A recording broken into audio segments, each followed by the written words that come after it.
Magandang araw sa inyong lahat mga idol. Pasok na po sa top 5 si Iliana Marie Adjuana sa Best in Appearance voting na kung saan pwede pa tayong bumuto ng walang bayad, isang react equivalent to 1 point at pag ma-share nyo equivalent po sa 3 points. Sa Best in Appearance po ito. Dito naman sa People's Choice pwede kayong bumoto kay Iliana Marie Adjuana through online.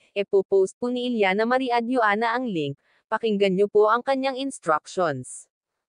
Thank you na din po sa mag-like, share at magboto.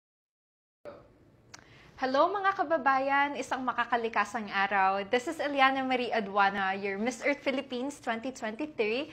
At unang-una po sa lahat, maraming salamat po sa pagboto nyo po sa akin, sa ating mga social media platforms, sa botohan natin sa Miss Earth 2023 competition. Maraming salamat po. Grabe yung pagtaas ng likes at share at pagko-comment nyo po. Na-appreciate ko po yun lahat. Maraming salamat po. At sana po patuloy po natin na iboto nyo po ako. Patuloy po sana yung pag-share, like, and comment natin para mas madami yung engagement. At actually po, may dalawa tayong botohan ngayon, no? Sana hindi nakaka-confuse para sa iba. Yung unang voting po natin ay Best in Appearance. Ito po yung long gown. Ayan. So, one react is 1 point, tapos 1 public share is 3 points. We're now currently on the top 5 ng Best in Appearance. So congratulations po Philippines. Sana po patuloy natin na pataasin yung likes and shares para mag number 1 tayo. At yung second voting naman po, yun yung may bayad, which is yung Miss People's Choice Award. So sana iboto nyo rin po ako. Meron po tayong link dito. Tapos isasend ko na lang po sa inyo lahat. I hope that we keep on voting para mag number 1 ang Philippines sa Miss Earth 2023 competition. Again po, may dalawa po tayong voting.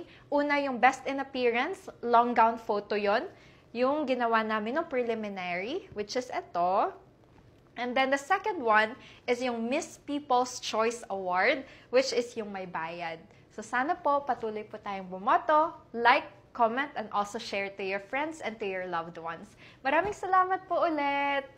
God bless you all. See you all soon. I'll do my best here in Vietnam to represent well our country, the beloved Philippines. Thank you. Isang makakalikasang araw. Love from the Philippines. Mwah!